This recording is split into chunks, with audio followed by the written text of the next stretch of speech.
할렐루야, 주의 선하신 은혜가 이번 한 주간도 함께 하신 것처럼 오늘도 또 새로운 한 주간도 우리 사랑하는 교우님들과 우리 교회에 늘 동행하시기를 간절히 소망합니다. 우리도 함께 기도하시겠습니다. 사랑이 많으신 하나님 아버지 감사합니다. 참으로 혼란과 수고가 많은 이 세상 속에서 연약하게 짝이 없는 우리들의 인생이 그래도 지난 한 주를 살아올 수 있게 하여 주시고 주의 거룩한 날을 맞이하여 주 앞에 서서 찬송하고 기도하며 주의 말씀에 귀 기울일 수 있게 하신 것을 감사합니다. 우리가 세상의 헛된 것을 예배하지 아니하고 살아계시고 홀로 하나이신 하나님을 예배하게 하신 것을 감사합니다. 또 우리를 사랑하시되 독생하신 아들을 내어주시기까지 사랑하신 지극히 자비로우신 아바 아버지께 예배하게 하신 것을 감사합니다. 저희가 주 앞에 설 때마다 저희는 부끄럽게 짝이 없는 것을 고백합니다. 우리는 우리의 마음에 원하는 대로 살지 못하고 우리의 육신의 정욕과 이생의 자랑과 안목을 따라 살아가는 그러한 존재인 것을 고백합니다. 그럼에도 불구하고 주님, 이 부족한 모습에도 주 예수 그리스도의 십자가의 보혈의 능력을 의지하며 나왔사오니 저희들을 연락하여 주시고 저희들의 찬송과 기도를 받으시며 주의 거룩한 말씀을 성령 하나님으로 감동하셔서 다시 한번 주의 말씀을 따라 살아가는 주의 백성의 삶이 되어질 수 있도록 우리를 인도하여 주시옵소서. 우리의 목자 되시며 감독 되신 우리 주 예수 그리스도 이름으로 기도드립니다. 아멘.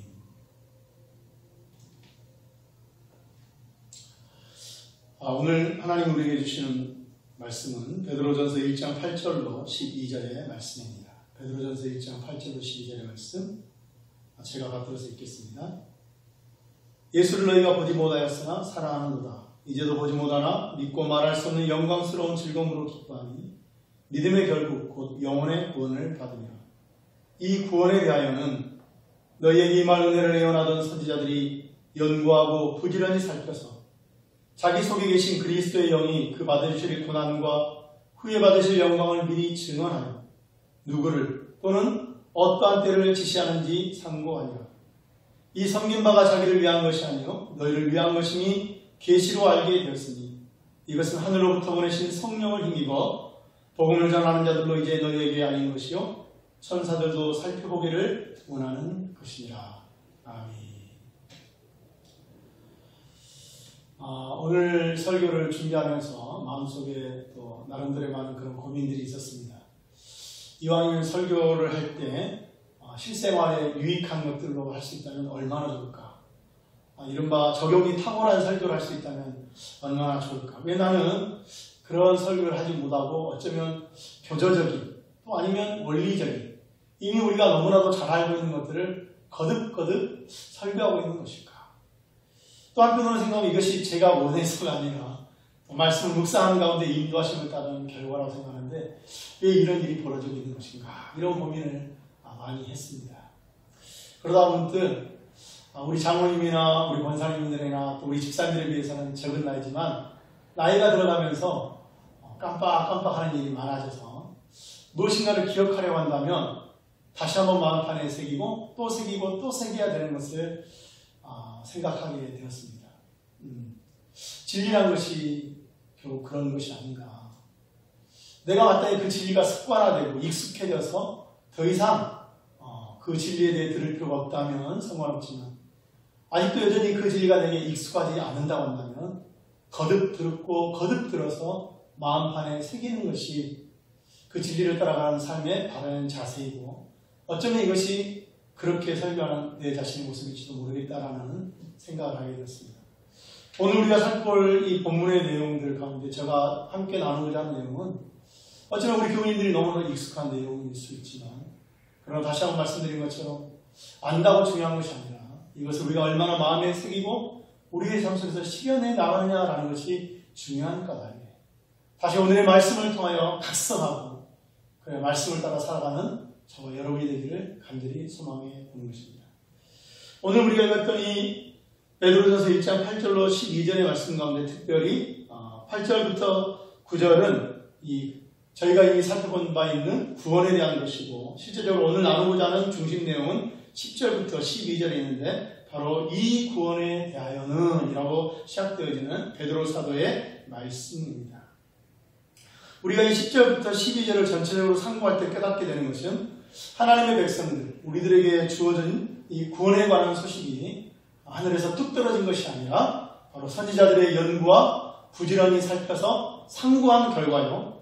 또 복음을 전하는 자들의 알림을 통해서 이루어졌다는 것. 그리고 이 모든 여정이 성령 하나님의 인도하심과 힘주심으로 말미암아 이루어졌다는 것입니다.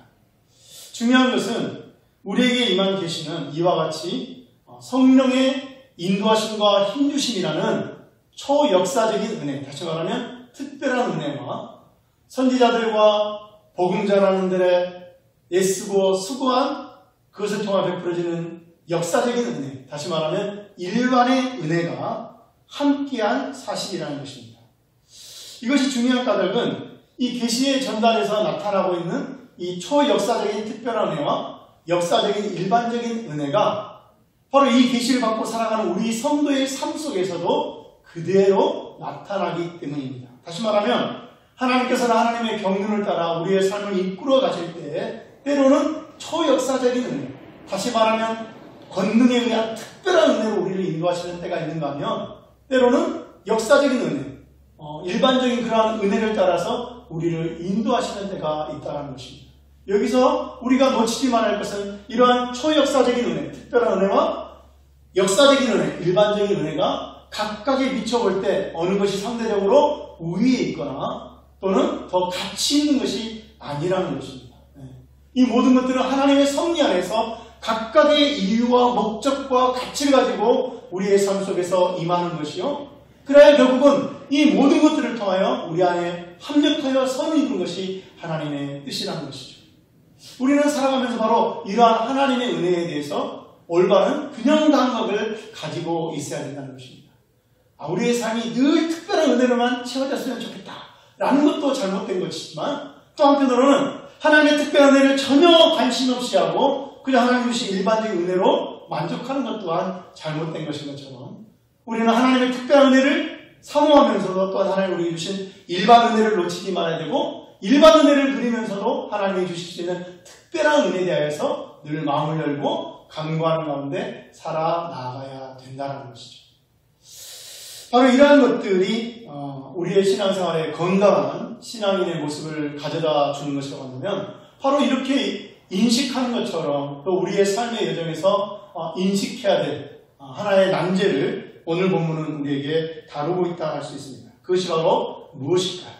우리가 읽었던 10절과 12절의 말씀을 다시 한번 읽어보겠습니다. 이 구원에 대하여는 너희에게 임할 은혜를 예언하던 선지자들이 연구하고 부지런히 살펴서 자기 속에 계신 그리스도의 영이 그 받으실 고난과 후에 받으실 영광을 미리 증언하여 누구를 또는 어떠한 때를 지시하는지 삼구하니라. 이 섬긴 바가 자기를 위한 것이 아니요 너희를 위한 것이 계시로 알게 되었으니 이것은 하늘로부터 보내신 성령을 힘입어 복음을 전하는 자들도 이제 너희에게 알린 것이요 천사들도 살펴보기를 원하는 것이니라. 아멘. 자, 여기 보시게 되면 우리가 알 수 있는 것이 무엇입니까? 하나님이 우리에게 베풀어 주신 구원이라는 것은 또 다른 말로 하면 우리에게 베풀어진 은혜를 의미하는 것인데 이 은혜의 내용이 무엇이냐? 10절 말씀부터 우리가 살펴보면 이 은혜의 내용을 선지자들이 열심히 연구하고 부지런히 살폈는데 그래야 그들이 깨닫게 된 것이 뭐냐? 성령의 감동을 통하여 깨닫게 된 사실을 11절 말씀을 우리에게 보여주는데 다름 아니라 그 받으실 고난과 후에 받으실 영광이다 라고 이렇게 압축할 수 있다는 것입니다. 다시 말하면 하나님이 우리에게 베풀어 주시는 이 구원이라는 은혜가 어떻게 이루어지는가 라고 할 때 그것은 바로 그리스도의 고난과 영광을 통해 이루어지는 것이다 라는 것을 선지자들이 깨달았고 또 이러한 사실을 복음 전하는 자들이 힘있게 증거했다라고 이 10절부터 12절의 말씀을 우리에게 말하고 있는 것입니다. 고난을 통해서 영광에 이르게 되는 것. 이것이 바로 우리 예수님을 통해서 하나님이 세우신 구속의 원리요 하나님 나라의 법칙 중에 하나라는 것을 우리는 마음판에 새길 필요가 있습니다. 영광의 그리스도는 고난의 그리스도를 통하여서 이루어지는 것이다. 영광의 그리스도는 그저 영광의 그리스도로 시작해서 영광의 그리스도로 끝나는 것이 아니라 영광의 그리스도는 고난의 그리스도를 통하여서 이루어지는 것이다. 왜 이것을 우리가 마음판에 새겨야 되느냐라고 할 때 우리 자신의 이 본성이 이러한 구속의 원리, 하나님이 세우신 하나님 나라의 법칙을 좋아하지 않는다는 것입니다. 오히려 본능적으로 이러한 하나님이 세우신 구속의 원리와 하나님 나라의 법칙을 불쾌하게 여길 뿐더러 강하게 거부하는 것이 바로 어쩌면 어그러져 있는 우리 자신의 모습이기 때문에 그렇다는 것이죠. 베드로 사도, 이 글을 기록하고 있는 베드로 사도 또한 한때 그렇게 생각했던 것을 우리는 기억할 필요가 있습니다. 바로 이 사실을 우리가 알 수 있는 것이 우리가 잘 알고 있는 마태복음 16장 21절로 22절의 말씀을 통해서 알 수가 있습니다.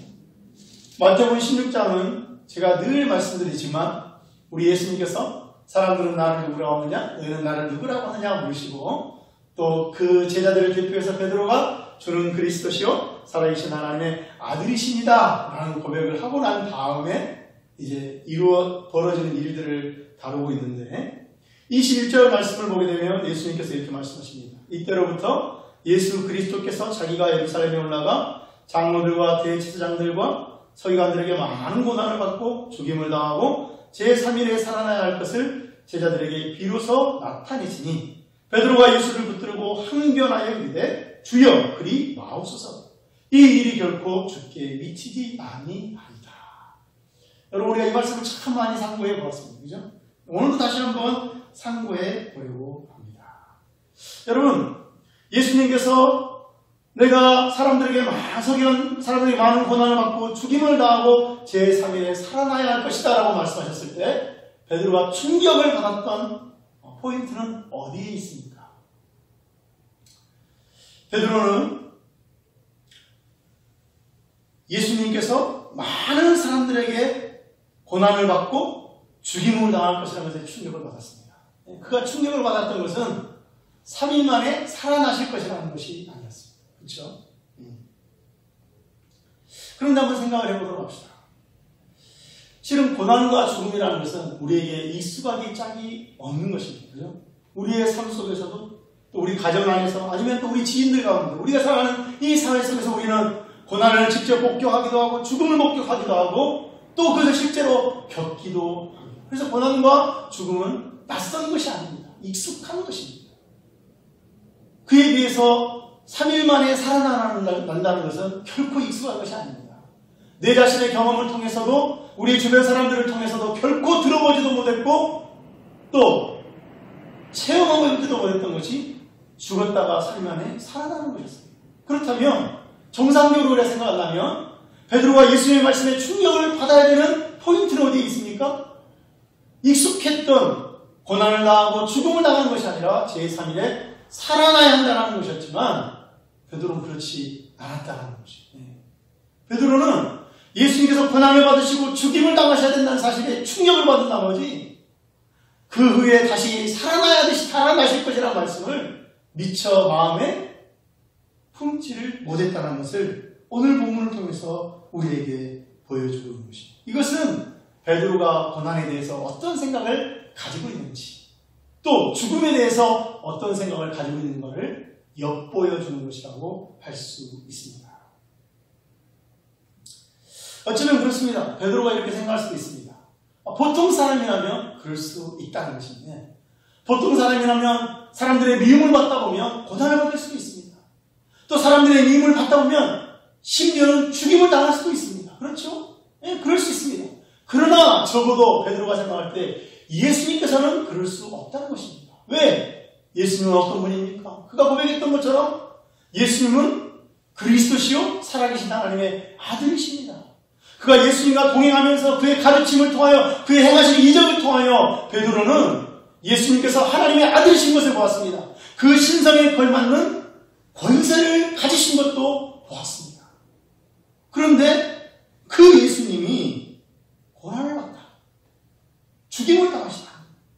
이것은 결코 예수님에게 맞지 않는 것이라고 생각했다는 것이죠.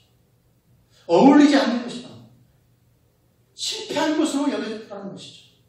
그래서 베드로는 우리가 방금 읽었던 것처럼 주여 그리 마옵소서라고 주님에게 말하고 있는 것입니다.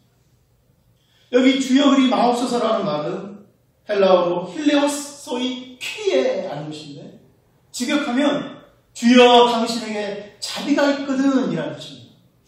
그런데 여기서 많은 차이가 있죠. 그 직역한 주여 당신에게 자비가 있거든 이라는 이 직역한 말과 우리 한글 성경에서 볼 수 있는 주여 그리 마옵소서라는 것은 굉장히 다른 뉘앙스를 가지고 있는데 왜 그렇게 된 것일까요? 이것은 바로 이 베드로의 말에 대한 예수님의 반응을 통해서 베드로의 말을 새롭게 해석할 여지가 있기 때문인 것입니다. 예수님께서 베드로의 말을 들었을 때 베드로에게 이르시되 사탄아 내 뒤로 물러가라라는 아주 강력하고 매몰차기 짝이 없는 말씀을 하셨습니다. 그것은 베드로의 말이 하지 말아야 돼. 해서는 안 될 말이라는 것을 의미하는 것인데 바로 이러한 베드로의 말의 의미가 무엇일까? 우리가 히브리어 성경을 헬라어 성경으로 번역하는 70인 역본의 용례를 따를 때 베드로 사도가 사용했던 단어가 여기 헬라어 힐레오스가 아니라 히브리어 할릴라의 확률이 높다는 것입니다. 그리고 이 할릴라라는 이 단어를 사용해서 말하게 되면 이것은 어떤 의견이 대립되었을 때 나의 의견을 강력하게 주장하기 위해서 사용하는 어법이라고 할 수 있는데 바로 이러한 어법을 해석으로 받아들여서 번역을 우리나라 성경이 하고 있고 또 다른 영역 성경들도 그렇게 하고 있다는 것이죠. 그래서 우리가 잘 알고 있는 KJV나 또 ASV 영역본을 보게 되면 그 일은 당신과 전혀 상관이 없습니다 라고 번역하는가 보면 RSV나 NRSV 또 NASV에서는 하나님께서 그 일을 금하십니다 라고 이렇게 번역하고 있는 것을 우리가 보게 됩니다. 또 우리 한글 성경 중에 새 번역을 보게 되면 이에 베드로가 예수를 따로 붙들고 주님 안 됩니다. 절대로 이런 일이 주님께 일어나서는 안 됩니다. 그렇게 말하면서 예수께 대들었다 이렇게 번역되고 있고 시우말 성경에는 이에 베드로가 예수를 붙들고 간절히 말했습니다. 주님 절대로 그럴 리가 없습니다. 주님께 그런 일이 일어나서는 결코 안 됩니다. 이렇게 번역을 하고 있습니다. 베드로의 생각은 확고하기 짝이 없습니다. 고난과 죽음은 예수님께 어울리지 않는다는 것입니다.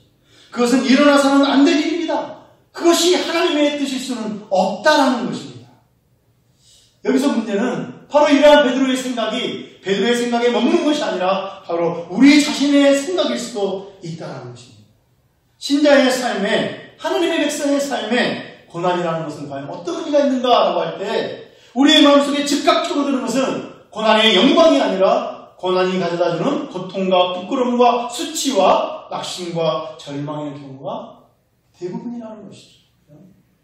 우리 중 어느 누구도 고난을 사랑하지 않습니다. 고난을 즐거워하지 않습니다. 고난을 자랑하지 않습니다.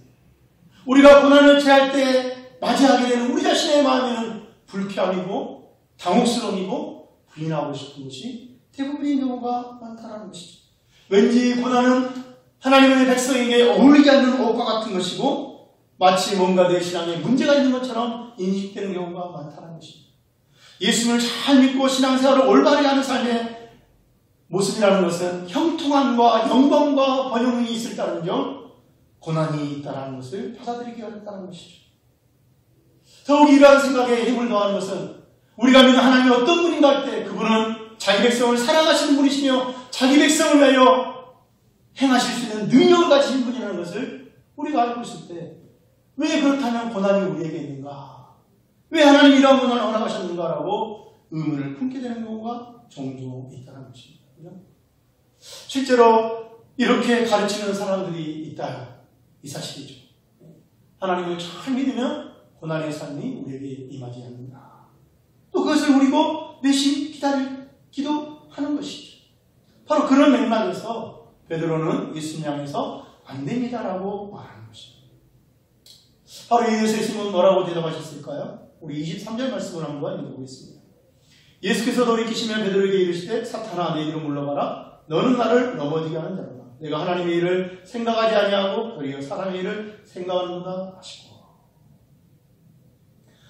이 예수님의 대답은 매몰차기 짝이 없습니다. 그러나 여기에는 깊은 뜻이 담겨져 있습니다. 이 예수의 말씀은 베드로에 대한 불쾌감으로 말미암은 것이 아닙니다. 여기에는 다른 의미가 있습니다. 그것이 무엇일까요? 바로 이 베드로가 말하고 있는 이 말, 그리고 그 말 속에 담긴 그러한 생각들이 그저 베드로에게만 있는 것이 아니라 베드로와 함께하고 있는 제자들, 심지어는 지금 예수님을 데려가고 있고 마침내 예수님을 십자가에 못 박혀 죽이기까지 할 유대인의 마음속에 있는 것이기 때문에 그렇다는 것입니다. 생각해 보도록 합시다. 왜 유대인들이 예수님을 그리스도로 모셔드리지 못하고 있습니까? 왜 모셔드리지 않습니까? 그들이 생각할 때 하나님의 그리스도는 하나님의 권능과 영광으로 그들에게 승리를 가져다 주시는 분이기 때문에 그렇습니다. 그들이 오랫동안 받았던 박해와 핍박과 그 멸시를 단번에 갚아줄 만한 그런 권능을 가지고 영광과 존귀로 나타나신 분이 그리스도일 것이라고 기대했기 때문입니다. 바로 그런 기대에 비춰볼 때 예수님은 너무나도 초라하게 잘되는 것입니다.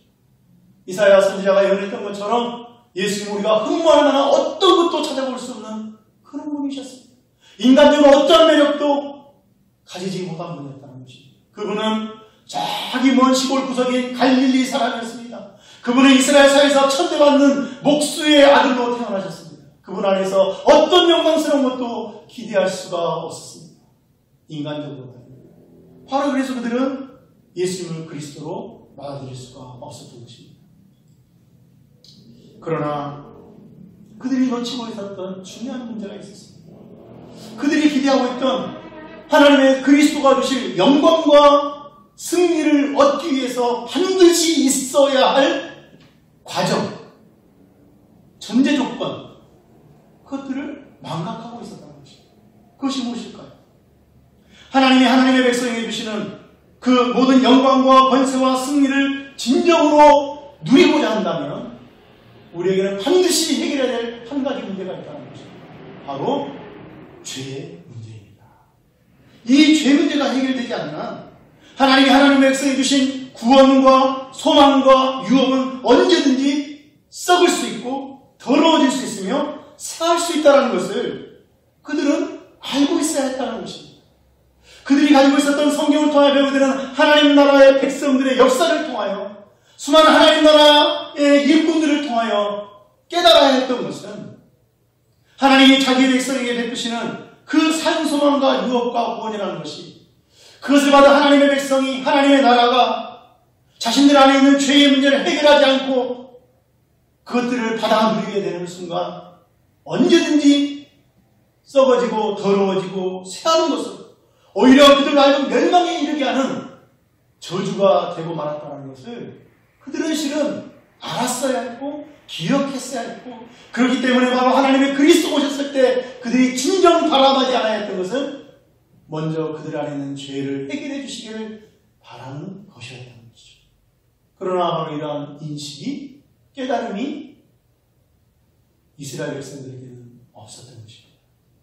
사랑하는 교회 여러분, 바로 이것이 예수님이 고난을 받으셔야 되는 이유였던 것입니다. 어쩌면 겉으로 보면 예수님의 고난과 죽으심은 다른 권력자들에 의해서 억울하게 고난을 당하고 죽음을 당한 사람과 다를 바가 없습니다. 그들이 겪었던 고난의 아픔만큼 예수님도 겪었습니다. 예수님이 겪으셨던 그 고난의 깊이와 고통만큼 다른 사람들도 겪었습니다. 죽음도 겪었습니다. 그래서 어쩌면 겉으로 보면 똑같아 보이지만 우리는 다르다는 것을 알고 있습니다. 예수님이 당하시고 또 그분이 겪으신 고난은 죄의 결과로서 겪는 고난이 아니라 그리스도로서 죄를 용서하시기 위해 받는 고난이라는 것입니다. 하나님의 섭리 가운데 영광으로 들어가게 하기 위한 자기 백성을 영광으로 이끌어드리기 위한 고난이었다는 것을 우리는 놓치지 말아야 되는 것입니다. 우리 주님의 고난에 담긴 이 의미를 우리는 놓치지 말아야 된다는 것입니다. 여러분 23절 하반절에서 주님은 베드로에게 뭐라고 말씀하십니까?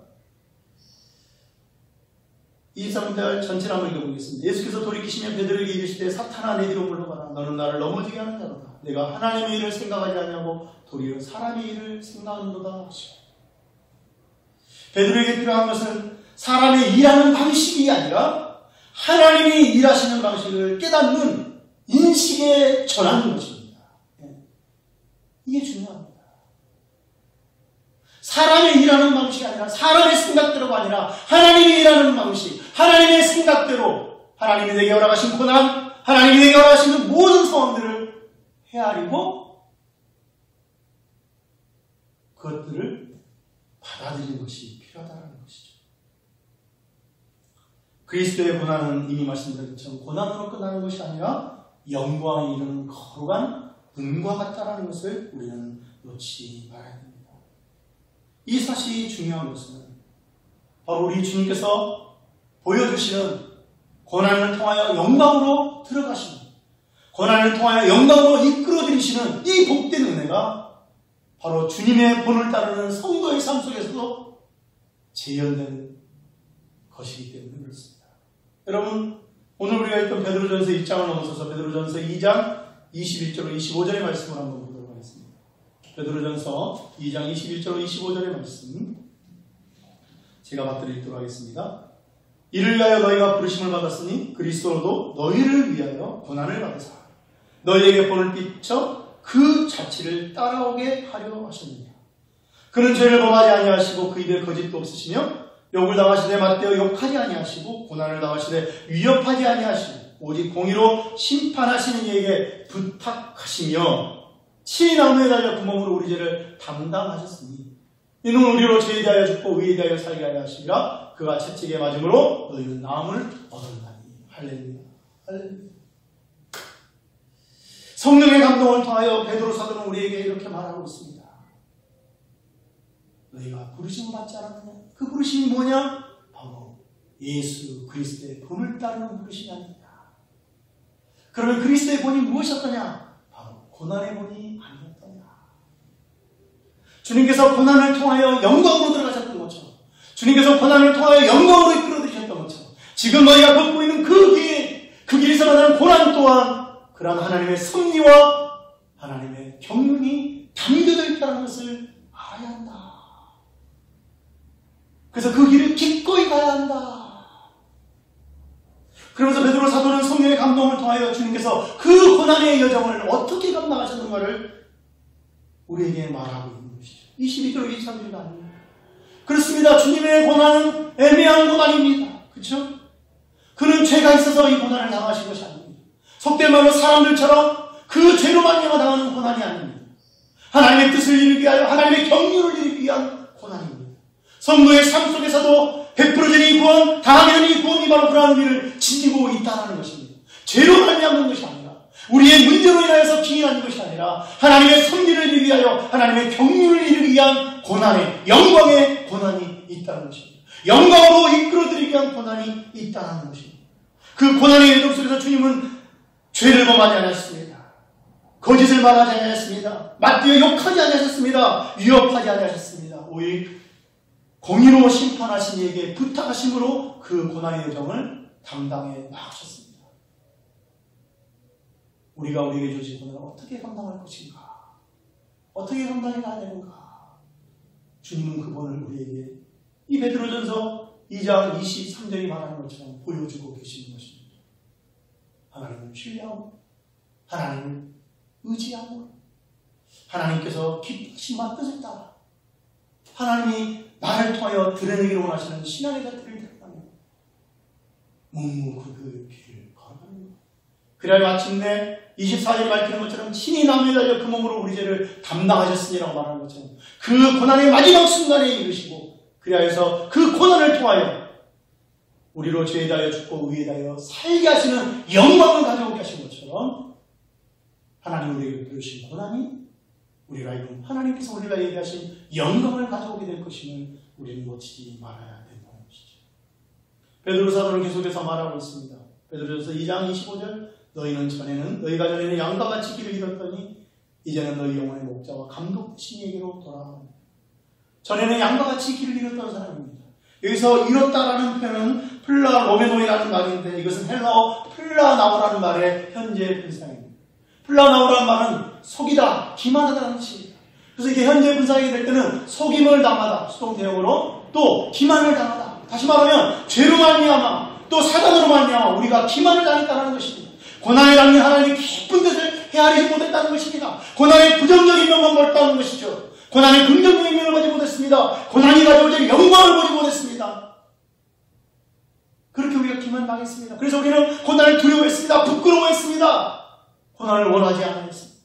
고난을 주신 하나님을 원망했습니다. 고난을 주신 하나님을 불평했습니다. 그런데 베드로서는 말하는 것입니다. 이제는 길을 잃었더니 너희가 돌아왔느냐. 그러나 이제는 우리 주님을 통하여 고난의 우리를 바로 깨닫게 되었습니다. 이제는 성령의 감동을 통하여 하나님께서 성경 전체를 통해 주시는 고난의 진정한 의미를 구속의 경륜 속에서 하나님의 경륜 속에서 펼쳐지는 하나님의 백성을 허락하신 고난의 깊은 의미를 올바르게 이해할 수가 있게 되었습니다. 바로 그러한 면에서 베드로 사도는 이 베드로전서를 통하여 본도와 갈라디아와 갑바도기아와 아시아와 비두니에서 고난을 겪고 있는 신령한 교회들을 향하여 이 고난으로 말미암아 낙심하지 말고 낭망하지 말고 좌절하지 말고 원망하지 말고 불평하지 말고 고난의 주 대신 예수 그리스도를 바라보며 이 고난을 통해 가져오셨던 영광을 기억하며 너희 또한 이 고난을 기꺼이 감당하고 이 고난을 통하여 하나님이 입으실 그 영광의 날을 바라보면서 힘있게 달려가라고 권면하고 있는 것입니다. 사랑하는 교회 여러분, 하나님께서 우리에게 주신 삶이 늘 평탄하고 늘 복된 삶이라고 한다면 얼마나 좋겠습니까? 또 그것들을 누리는 사람을 볼 때마다 얼마나 부럽습니까? 그러나 하나님의 생각이 우리의 생각보다 더 지혜롭고 하나님의 뜻이 우리의 뜻보다 더 선하다는 것을 믿으시기 바랍니다. 그리하여서 하나님이 나에게 허락하신 우리의 삶에 허락하신 우리 가정에 허락하신 우리 직장과 사회에 허락하신 이 나라 민족 가운데 허락하시고 열방 가운데 허락하신 이 고난이 하나님의 경륜이 담겨져 있음을 기억하고 그리하여 이 고난을 통하여 이루실 자시는 하나님의 섭리를 바라보면서 우리 주님이 그랬던 것처럼 하나님 의지하는 가운데 하나님의 백성으로서 마땅히 감당해야 될 신앙의 자태를 가지고 이 고난의 여정을 힘있게 살아갈 수 있는, 감당할 수 있는. 그래야 마침내 하나님의 때에 하나님이 주시는 영광으로 말미암아 하나님께 다시 한번 영광을 돌려드리는 우리 모두 될 수 있기를 주의 이름으로 간절히 축원합니다. 기도하겠습니다. 은혜와 자비가 풍성하신 하나님 아버지, 우린 늘 하나님은 은혜로우시고 자비하시다고 믿지만 때때로 우리의 삶의 여정 속에서는 이 사실에 대하여 흔들릴 때가 너무나도 많고 이 사실로 인하여서 오히려 주 앞에 절망할 때도 있었음을 고백하지 않을 수 없습니다. 우리 모두가 베드로와 같아서 마치 길을 잃은 자처럼 주님이 우리에게 허락하신 여러 가지 일들의 올바른 의미를 깨닫지 못하고 그로 인해서 우리가 하나님의 백성으로 마땅히 드러내야 될 때 신앙의 자태를 드러내지 못했던 것들을 회개합니다. 이제도 바라고 소망하는 것은 하나님 아버지 우리 안에 계신 성령의 인도하심으로 말미암아 주님께서 허락하신 삶의 모든 여정에 주어지는 사건들과 고난들에 대하여서 하나님의 뜻 가운데 그 것들을 헤아릴 수 있게 하여 주시고 하나님을 의지하는 가운데 그것들을 능히 감당하게 하셔서 마침내 하나님 우리에게 주시고 하셔야 할 말 그 영광을 경험하며 그 영광의 날에 하나님께 찬양할 수 있는 그 영광의 날에 주님의 사랑하는 자들과 더불어 함께 기뻐하며 즐거워할 수 있는 그런 복된 우리의 삶이 될 수 있도록 인도하여 주시옵소서. 이번 한 주간도 주의 선하신 은혜가 우리 모두에게 함께 하시길 간절히 소망하며 예수 그리스도의 이름으로 기도합니다. 아멘.